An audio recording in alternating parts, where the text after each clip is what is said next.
Tayo 30 30 tonelada. tonelada. Grabe, no? 2024. Opo. Nang kung ngayon mo sana ibinenta. Ay, laki mo niya. Tumaas nga. Ang laki ngayon. Ayun na nga ho mga kababayan, kagaya ng sinabi nitong si Senator Rodante Marcoleta sa mga nakalipas na panahon, pagka hindi natutukan o pagka hindi sineryoso ang pag-iimbestiga dito sa mga anomalyang flood control project na to, ang mga mahuhuli dyan, mga butete, sapsap at dilis lamang. Dito sa video na to, nakikita na ho natin yung mga sinasabi ng ating iniidolo na si Senator Rodante Marcoleta. Palakpakan ho muna natin. Pero bago ho yan mga kababayan, naku, pati itong si Marcos Jr. nagsalita ho siya.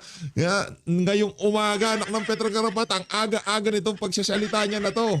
Yung suot niya kagabi, noong nagtalumpati siya, napanood nyo ho yun, yung ating video, nagtalumpati siya sa Christmas lighting dyan sa Malacanang, yung kulay berde niya na damit, doon sa pagsasalita niya ngayong umaga, yun pa rin ho ang kanyang suot. Ano ho bang nangyari, Mr. President? Mahaba-haba ho ba ang mga nangyaring party? Kaya hindi na kayo nagpalit ng damit? Nag-almusal ho ba kayo? Bago kayo nagsalita dyan sa video nyo na yan. Pero bago ho yan, like at subscribe. Masaya na ho tayo dyan sa mga gusto sumali sa ating community. Join button nandiyan ako sa baba. Ayun na nga mga kababayan, bago tayo dumako dito sa, hindi ho natin natapos to yung video nitong si Senator Rodante Marcoleta dyan sa Saganang Mamamayan. Na kung saan talagang napakarami ho nilang tinalakay na bagay-bagay. Kaugnay ho doon sa ginawang issue na hindi naman talaga dapat gawing issue na notaryo nitong si Ping Lacson, yung abogado na nagnotaryo, yung nagtatanggol doon sa abogado na nagnotaryo, lahat ho yan, masasalansan ho yan ni Senator Rodante Marcoleta.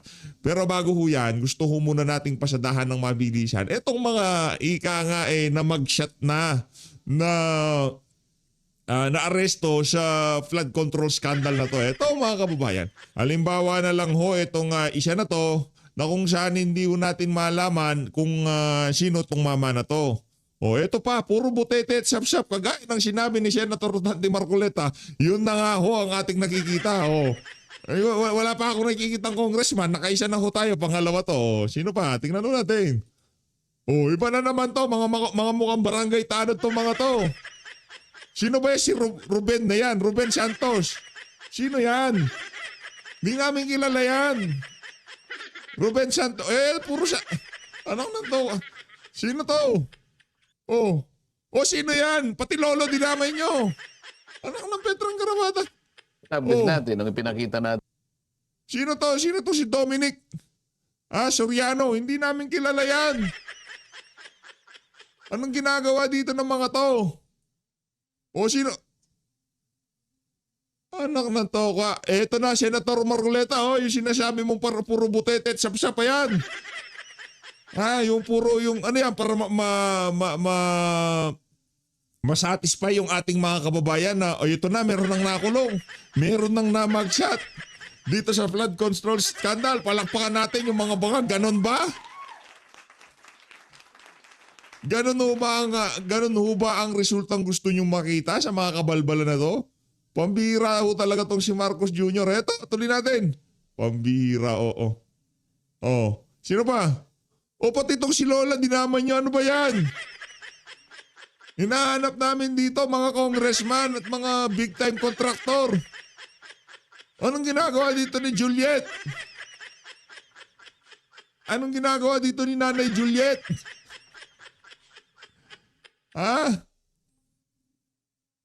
Sino pa?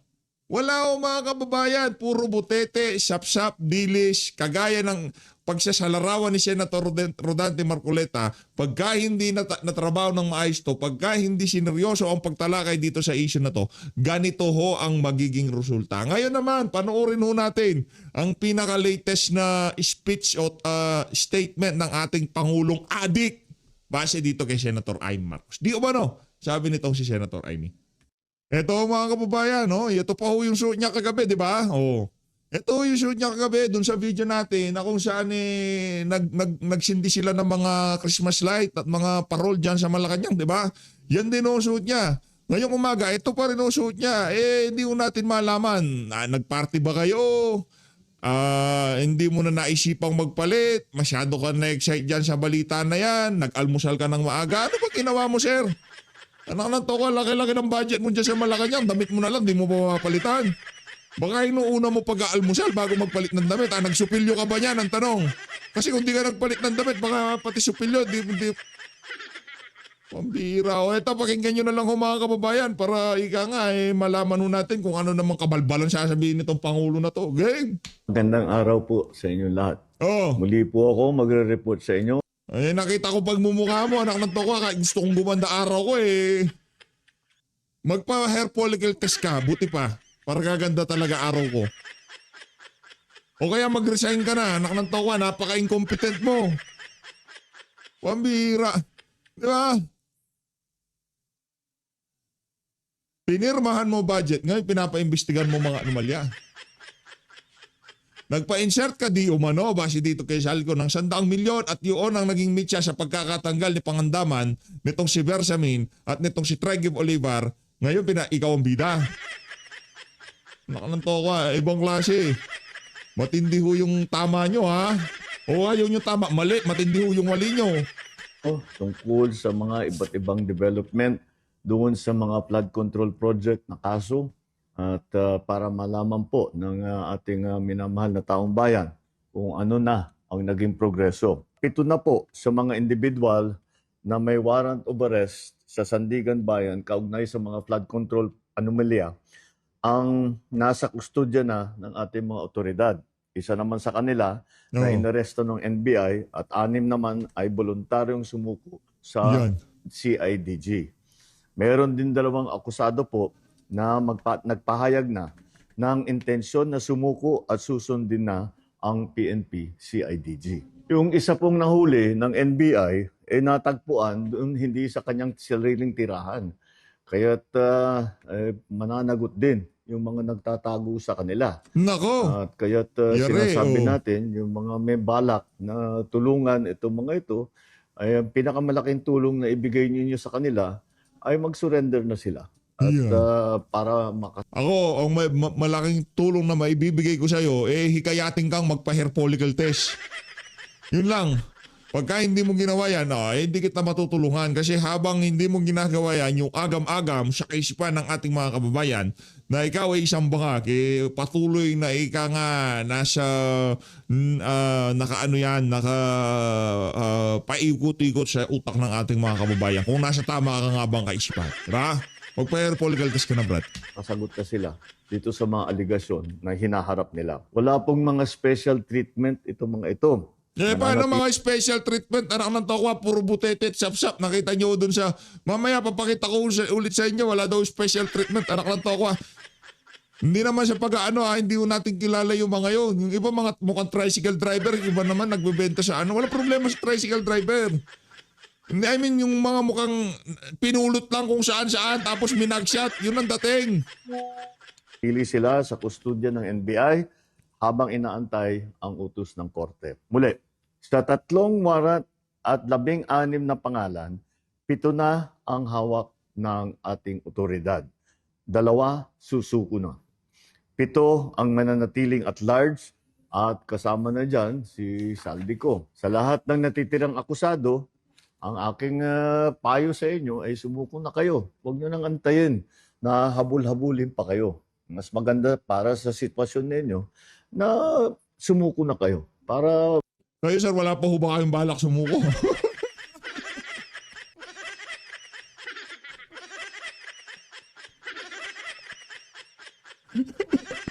Pinapasuko mo sila, ikaw anong plano mo sa buhay? Anong plano nyo, sir? maganda ang inyong pagsagot sa mga aligasyon na dinala kontra sa inyo. Sa mga nagtatangkad tumulong sa pagtatago, tandaan ninyo na kahit papaano, mananagot din kayo kung kayo ay nagtatago ng isang fugitive. Lambingan mo pa ng konti, Brad. Lambingan mo pa ng konti. Yung tipong malambing ako pero hulihin namin kayo. Yung ganon. Lambing, kulang pa yung lambing. Kulang pa yung pagpapanggap mo, Brad. Kulang pa. Dagdagan mo pa ng konti. From justice.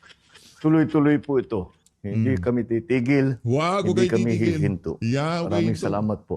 Magandang araw sa inyo. Yeah, huwag kayo hinto, huwag kayo titigil. Okay yan, tama yan ha. Tuloy-tuloy nyo lang yan, tuloy-tuloy lang. Eto mga kababayan, ayan o yung mga tinutukoy nitong si Marcos Jr. Yan yung mga pinasuko, yan yung mga inaresto. Wala daw special treatment.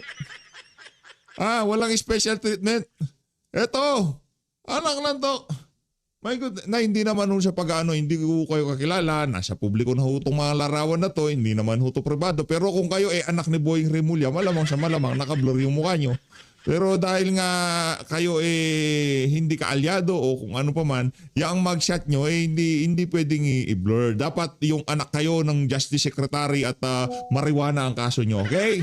Pagka ganun ang inyong kaso, yung senaryo ng pagkakahuli sa inyo, kunyari, anak kayo ng Justice Secretary, anak kayo ni ganito, anak kayo ni ganyan, na kilalang kaalyado ni Marcos Jr. At ang kaso nyo involved sa marijuana o droga, mugshot nyo privacy, okay? Pero pagka kayo di namin malaman na kung saan kayo pinulot o itong mama na to, hindi namin kayo kilala kung sino man kayo, mga walang hiya kayo, pero inaresto na kayo, yaran lamang na dyan na kayo, wala tayong magagawa dyan.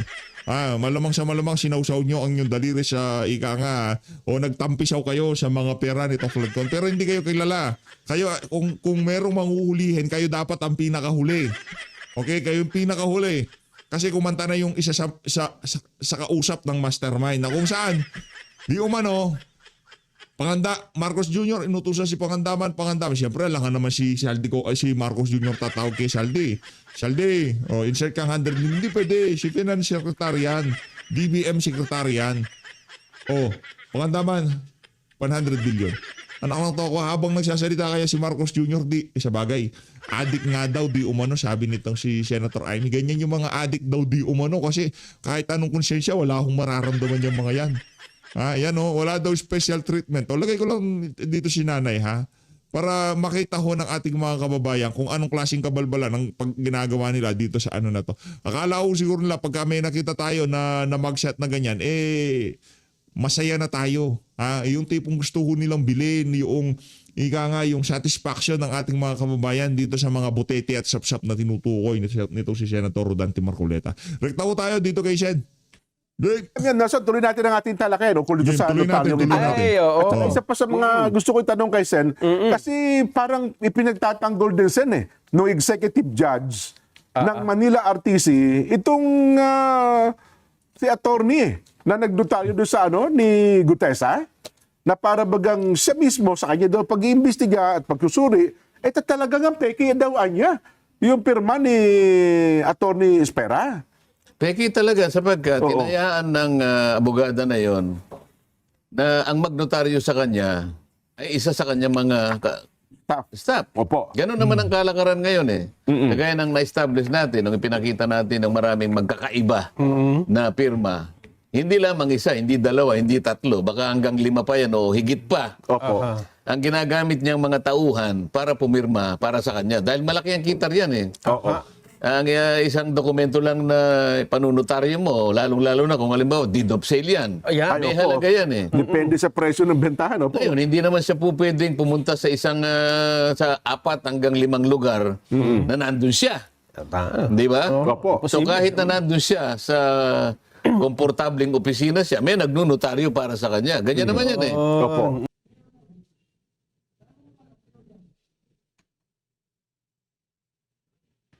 Judge, kahit papaano, tinitingnan niya yung pagnunotaryo sa kanyang nasasakupan. Kagaya ng nangyayari ngayon.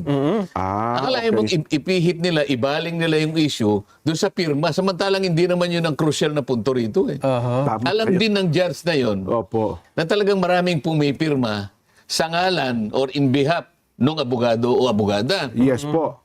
So, nagsentro sila doon para makaiwas doon sa pinakapunto ng usapin, yung inilahad na katotohanan ng Orly Gutesa. Sa kagustuhan. Ang pinaka-importanting dapat pag-usapan, yung pera ng bayan na ninakaw, kinulimbat, napunta kung kani-kanino lang. Ayun. Yun yung gustong kalimutan. Nakakita kang ganyan. Kaya ako medyo, sabi ko sa kanila, kung ganyan ang pinupuntahan natin, papalihis, Yan. paiwas. Ayaw nyo yung lantad. Opo. Meron kayo talagang pinagtatakpan. Uh-huh. Kaya yung rally na, alam mo na nangyari, mga ilang araw na mula ngayon, tama lang yun eh. Hmm. Yung paghahayag ng kanilang saloobin, yung mga tao, kasama yun doon sa free speech dyan. Nelson, Tama po. Malayang pagpapahayag. Pagpapahayag, opo. At ang karapatan na magtipon ng may katahimikan Opo. para hilingin sa pamahalaan yung pagwawasto ng kanyang karaingan. Oho. Sabi niya sa English the right to peaceably assemble to petition the government for redress of grievances. Oho. Protektadong karapatan ng bawat mamayan. Yes. Magpahayag ka. Ba't hindi ganun ang gagawin nila? Sipsipin mo nangyari sa ating bansa. Bumagsak ang ating ekonomiya. Sa lahat ng larangan. Inisa-isa natin. Pinagtatawanan tayo ng mga ibang bansa. Oho. Pati utang natin, di natin alam paano natin babayaran. Akalain mong umabot ka sa 60% debt to GDP ratio. Ang ibig sabihin po nun, 63% na ratio, ang 63% po ng national income natin, yung pangkahalatang kabuhayan natin, ibabayad po natin sa ating utang. 63%. Mas malaki pa sa ano pala. Ilan ang matitirang panggastos natin? 37%. 37% na lang. Oho. Ano ngayon? Ano ngayon ang kahihinatnan sa serbisyong pampubliko na nakalaan sa mga mamamayang Pilipino? Oho. 37% na lang naiwan para sa inyo. Dahil ang 63% pambayad na lang natin ng utang. Ipapasweldo pa ng tao ng gobyerno, di mas Madali lang, may solusyon yan, Sen. Mangutang ka uli. Uutang. Kaya nga. Oo. Papunta ka na sa kumunoy. Naku po. Ngayon, pag tiningnan mo yung kumpiyansa ng mga global financial institutions, Oho. medyo atubili na rin eh. Teka muna. Wala nang kakayahang magbayad to. Paano ko pa utangin? Di ba? Oho. Yung mga nagninegosyo, yung mga gustong maglagak ng kanilang puhunan, kalakal kaya, maglatag ng kalakal sa bansa. Naghihintay. Natatakot. May agam-aga, may pag-aatubili. Paano tayo ngayon? Oho. Wala bang kalayaan ngayon ng mga mamamayan na sabihin nila kung ano yung nakikita nila? Oho. Kapalaran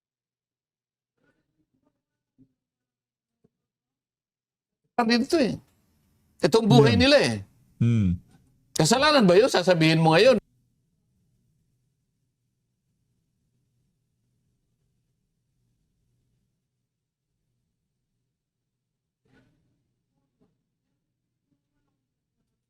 Nagkakasala kayo sa batas. Teka muna. Kami na nga ang nagpapaalala sa inyo. Panagutin ninyo yung accountability, yung transparency sapagkat ang bansa natin ipabagsak na. Kami bang may kasalanan? Oho. Ang layunin nga namin magtulungan tayo eh. Makilala natin kung saan tayo nagkulang. Kapag hindi natin ipinakita ito, sino magtutulungan? Yun nga. Pagtatakpan natin. Asan ang katwiran dito? Oho. At ang isa pang malino na katotohanan sana, yung bansang South Korea, yung mismong presidente nila, binawi yung malaking investment. Isa yun sa Isa mga po yun, di ba? nag-aalala na nga eh. Oo. Isipin mo 250 million yata yun para sa Oo. isang bridge project. Teka muna. Muna nga niya. Antay muna tayo. So, masakit Nagkakagulo. yun. Oho. Hindi nila malaman kung paano nila resolbahin ang problema nila. Noong isang araw, tinanong ko, bakit po tayo nagbenta ng halos 30 tonelada ng ginto? Ay, isa pa nga. Hindi nila sagot-sagot yun eh. Oho. Sinatanong ko lamang po, ano pong patakaran natin sa pagbebenta ng ginto? Oho. Ang ibang bansa po, sila po nagsisibili. Nagre-reserve. Tama. Oo. Alam po niyo kung magkano ang ibinentang ginto ng Singapore? Oho. 1.8 tons. Ayan. Okay. Uzbekistan siguro 2.2. Mababa lang. Siguro talaga meron lang silang gustong i-adjust sa kanilang financial system. Oho. Tayo 30 30 tonelada. tonelada. Grabe, no? 2024. Opo. Nang kung ngayon mo sana ibinenta. Ay, laki mo niya. Tumaas nga. Ang laki ngayon. Oo. Alam mo, Totoo yan mga kababayan. Kung ngayon natin binenta yung binentang ginto ng Marcos administration, mas malaki yung kinita natin. Pero dahil nga naman bida-bida sila at di nga natin malaman kung saan dinala yung pinagbentahan, nanghihiram tayo, nagbebenta tayo, tapos walang nangyayari. Alam nyo na ho, ano ibig sabihin nun? Malaking kakurakutan ang nangyayari sa administrasyon nito si Bangag. Mo kung magkano ang nawala sa atin? Oho. Magkano po? Hindi mo alam. Hindi po namin alam eh. Oh, 100 billion lang naman ang nalugi sa atin. Wow. Grabe. 100 billion ho ang nalugi sa atin. At doon siya ginawang pagbibenta ng ginto ng Marcos administration. Ibang klase. Alam ko, may utak ata doon si Rat Recto kung di tayo nagkakamali eh. Parang So tinatanong ko, teka muna, Mr. Central Bank, Oho. paano nyo ba ako pinag-isipan to? Hindi ba nyo na Hindi daw nila na projection eh. Hindi daw nila na forecast na tataas pa lang ginto eh. ang hihina naman eh? Bakit hindi nila kinuha si Saito? Si Saito ang pinakamarunong sa ganyan eh. Nandito. 100 billion ang nawala sa atin. Grabe. no? Hindi tayo pinagtatawanan niya. Alam mo yung ginto, Jen, Nelson? oho. Miski huwag na natin pag-usapan ng ating bansa bilang isang Opo. bansa. Sa pamilya na lang natin. Opo. Ayan, yung ating, ano ba tawag dyan sa nakatayong... Ano siya? Floor director po. Floor director. Floor director na lang. Opo. Si Irma, ano po yan? May mga ginto-ginto yan eh. Yung Opo. ngipin niya, nakikita ko may ginto. Yung kanyang ganis. Kanapan na yung ngiti Mahalaga eh. yung ginto. Alam Ay, mo, siyempre seguridad yan. Yes po. Ang ginto kasi, hindi basta-basta bumababa ang value niya. Opo. Hindi kagaya Totoo ng yan. pera mo ngayon. Oo. Sus Mariosep na perang Pilipino. Devaluation lagi. Yes. Malapit na, nung isang araw, umabot sa 60. Kumpara mo sa $1 ng Amerikano.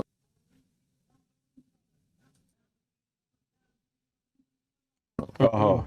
Isip-isipin. Mangangailangan ka na 60 pesos para magkaroon ka ng $1 na Amerikano. Tama po. Anong ibig sabihin niyan? Kapag ka po yung ating currency ay ganun na po ang kalagayan. Lalo, tumataas po yung bilihin. Kasi po, kahit na po yung ating mga nag-i-import, Oho. na nag-i-import, kawawa po. Bakit? Para sa mga pag-import na pangangailangan natin, mga raw materials, mga pagkain natin, mangangailangan siya ng maraming piso para bumili ng $1 na ibayad niya doon sa Tama po. kanyang i-importahin. Mhm. Puro pahirap ito eh. Oho. Kung sinasabi po ba natin, kagaya ng sinasabi natin, pinapahayag natin, nasaan ang pagkakasala doon? Yeah. Tumutulong tayo eh. Para liwanagin natin bakit nagkaganito ang ating bansa. Tama po. Oho. Hindi ka makakibo. Ano ho ako, na-shock ako. Sen, parang... Na-realize ko na swerte yung nakabili ng ginto. Diyan. Oho. Hindi ka kilala rin nila, ipinagbilhan para... O, tinanong ko rin yung Maharlika Investment Fund. isa pa po yun, ano? Isa pa yan. Oh. Ang hinahanap lamang po ng mga Pilipino, Mr. Sponsor, Oho. 250 million po ito eh. Kinuha natin mula sa Development Bank of the Philippines. Kinuha natin sa Land Bank. Mga perang nakatalaga sana sa pagde-develop ng ating bansa. Oho. Ang objective po nito ay national development. Perang pang-develop eh. Yes po, oo. Kinuha natin doon sa mga tweed, nabawasan yung development efforts ng mga bangko na nakatalaga sa bahaging yun. 250 million, oho. Katungkulan yung ipaliwanag, meron pa tayong napala dahil kinuha mo doon eh. Dati ginagamit syempre. niya eh. dapat malaki kinakita niya. Hindi mo ba tatanungin ang asawa mo, Nelson? Saan kayo nag-invest? Saan Halimbawa, sabi ng asawa ni Nelson, Nelson, Jed, Opo. yung kinuha mong pera na sabi mo i-invest mo, Oho. Sana. kaya kinakailangan magpaliwanag ka. Ang sabi mo sa akin, kinuha mo yung perang Oho. nakatago dito sa ating baul.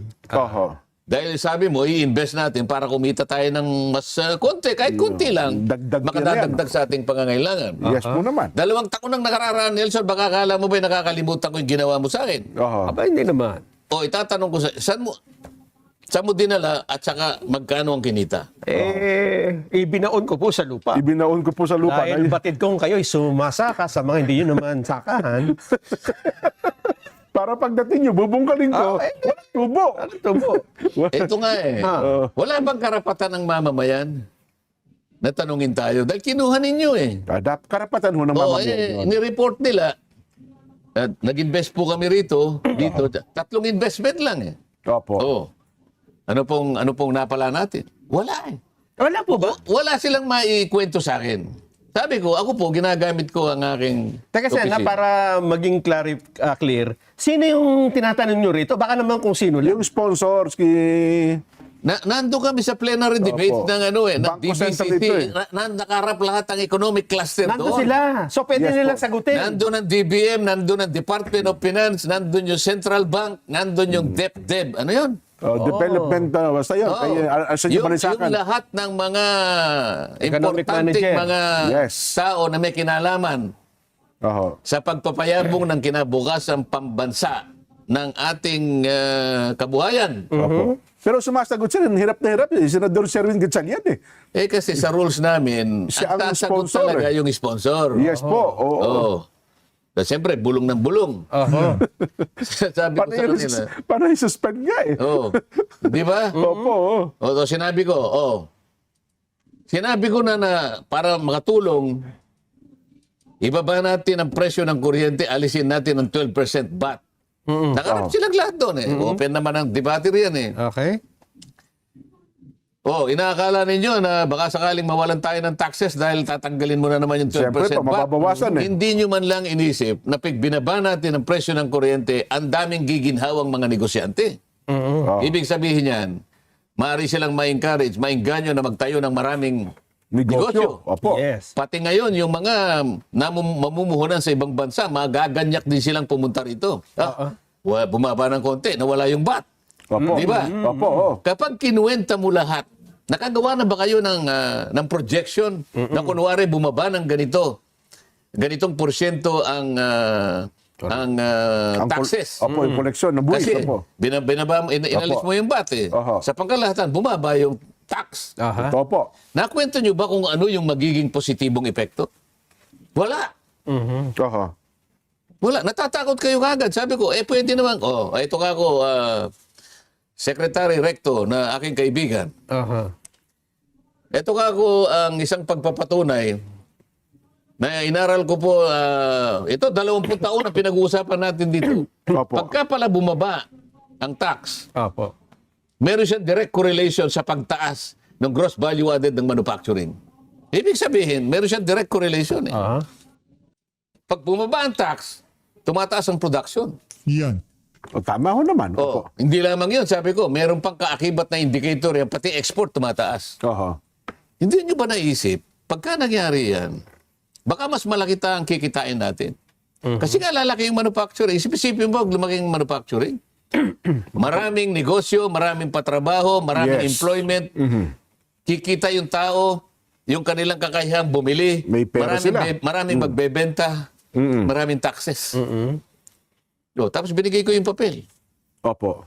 Ito kako yung aking inaral. Makikita mo dyan yung direct correlation ng taxes at saka gross value added ng manufacturing and exports. Oho. Hindi sa kumibo. Ibig sabihin, naniniwala sa ginawa ko. Totoo yung sinasabi ko. Totoo naman ho. Balik tayo sa Maharlika Investment Fund. Opo, yan. Oho. Ano nagganansya natin? Ano po eh. Doon sa tatlong investment na yun. Oho. Nakapag-invest po kami ng 3. Hindi ko po tinatanong kung saan kayo nag-invest dahil alam ko po kung saan kayo nag-invest. Ang tinatanong ko po, Anong ganun, anong napala natin? Kumita ba Naghihintay tayo po yung dyan? taong bayan. Oho. Oo. Wala pa po eh. Ngayon sinasabi ko sa inyo, wala pa po eh. Kasi po hindi po naman ganun kadali. Oo. Kinuha mo nga eh. Kagaya ng tinatanong ko sa kinuha mo sa asawa mo, magpaliwanag ka. 2 taon na nakararaan, wala tayong kinita. Baka nabawasan pa po yun sa halip ng kumitasan kasi ang lalaki ng sweldo nila dyan eh. May transactional fee. Yan, tsaka yung laki ng sweldo ng mga opisyalis Buti ng nasabi mo, Maharlika. parang 2 million naman tata. Yes po, oo. Ay, grabe naman. Yun lang. 2 million a month. Ikaw naman, Shen, grabe naman yung sweldo na yan. Daig mo pa presidente, alam ko may 500,000 piso lang ang sweldo ng presidente. Tapos daig pa yung mga taga Maharlika Investment Fund. Naku, ka, pwede mag-apply. Pinaka-chairman niya, tama, 2 million naman. Iwanan natin. Ano pang gusto nyo pag-usapan? Ang dami eh. Ang sinasabi lang natin, kailangan maging transparent tayo. Ito lamang ang paraan para malaman ng tao ano nang kalagayan ng ating bansa. Para pag nalaman kasi natin ang kalagayan natin, masusolusyonan natin eh. Matutukoy, yes Walang po. iniwan sa isang taong may sakit. Paano magagamit yung tao niyo kung di mo malalaman kung ano yung sakit niya? Correct. Tama? Tama po, oo. Ang sakit ng bansa natin talagang Ah, mula sa kuko hanggang bumbunan, may sakit na yata tayo. itsura ni Hob. Parang si Hob na mula talampakan ng bunbunan nagkasugat. O Nelson, ano pang mga gusto mong... Yung isang napanood ko kanina ay yung nagdedepensa naman yung sa budget ng Ombudsman, Sen. kanina yan, tama. Oo. Parang sinasabi nyo na dapat ipaliwanag ng Ombudsman yung bendalo or kung hindi man niya ipaliwanag, humingi siya ng paumanhin sa publiko. Sen. Yan ang hinihingi sa kanya dahil sabi ko, masyadong malaki ang epektong nangyari dyan sa pagsasabi ng bendalo. Opo. Kahit kailan sabi ko, hindi mo pwedeng baluktutin ang batas. Kapag ginawa mo yun, babanggayan doon sa core doctrine ng ating legal system. Oo. Duralex, sed lex. Kasi, Kasi sinasabi naman doon, kahit anong mangyari, masakit man yan, Oo. batas yan, wala tayong magagawa. The law may be harsh. So hindi mo Opo. pwedeng ipihit yun kahit ano. Babangga yun, di ba? Yes po. O sabi niya, Figure yun of speech. Yun po yung figure of speech. Yan kako yung problema natin. Ah, Gagawa kayo ng isang public statement. Pagkatapos pakikita pa nyo yung predilection ninyo na parang akala mo totoo eh. Opo. Sometimes we have to bend the law to please the people. Yes, sir. Pagkatapos aamin ka. Ilan ang nailigaw mo doon? Ilan ang naapektuhan doon? Ang buong akala nila pwedeng baluktutin ang batas. Oo. Pwede pa ka kung dito lang aminin mo na nagkamali ka. Gusto ko ikaw ang magsalita. Kaya nga nag-move ako. Sabi ko, Mr. President, kahit sa bahaging ito lang, pwede bang isuspend natin ang rules Yung natin? rules ng opo. Para makapagsalita ang ombudsman. Gusto ko mula sa kanyang bibig. Oo. Sabihin niya na nagkamali siya. Anong figure of speech? Kayo po ang ombudsman? Ipakikita niyo po na ito yung figure of speech. Lalo pong maliligaw ang tao rito. Ang figure of speech kasi, kung saan mo pwedeng ibaling ang pagpapakahulugan nun. iba-iba meaning. Hindi ganun po eh. Kailangan klaro ang ating policy. Klaro. Maliwanag. Kung may sakit, may sakit. Kung walang sakit, walang sakit. Correct. Anong napagtapusan doon? Bumaba lahat ang mga naguluhan. Boss, huwag mo na ngayon. Alam mo naman yan. Ganyan eh. Huwag mo na i-push. Oo. Pero hindi ko ata pumayag ang plenaryo na isuspend muna ninyo ang rules na direktang makasagot si Ombudsman Boying. Sinesave na nga nila. Opo. Nililigtas na nga nila doon sa kahihiyan na maaaring niyang kasangkutan. Sa akin naman kasi, hindi kahihiyan yun eh. Ang sabi ko pa nga sa kanya, para wala siyang masabi. Opo. Magkaibigan kami yun talaga eh. Opo. Di ba? Saksing buhay po ako dyan, Sen. Opo. Oo. Opo, karaman niya. Ibig ko sabihin, walang kaibigan dito pag pinag-uusapan ng interes ng bansa. Kaibigan ko nga siya, kaya tinatama ko siya. Yun ang tunay na kaibigan. Katulad mo, Nelson. Diyan. Opo. Pag nagkamali ang isa sa inyo, siyempre, paalalahanan ng isa. Tama po. Gusto mo lang may papakita eh. Kasi kung halimbawa, nagkamali si Nelson, pag sasabihin mo, Nelson, sige, ituloy mo yan. Kung sintidor ang tawag doon, Sen. Nasa lugar ka kanya, tuloy mo pa yan. Kung sintidor. Aapuyuhin mo pa yan. Opo. Ano mangyayari sa kanya pagka ginawa mo? Ikapapahamak Pero tayo po po, tinatama natin. Yan. Hindi lamang sa kaibigan ko siya, higit sa lahat, para siya katatama po sa interes ng ating bansa. Doon. Ngayon, nakita ko naman yung alumpit sila, pero mukhang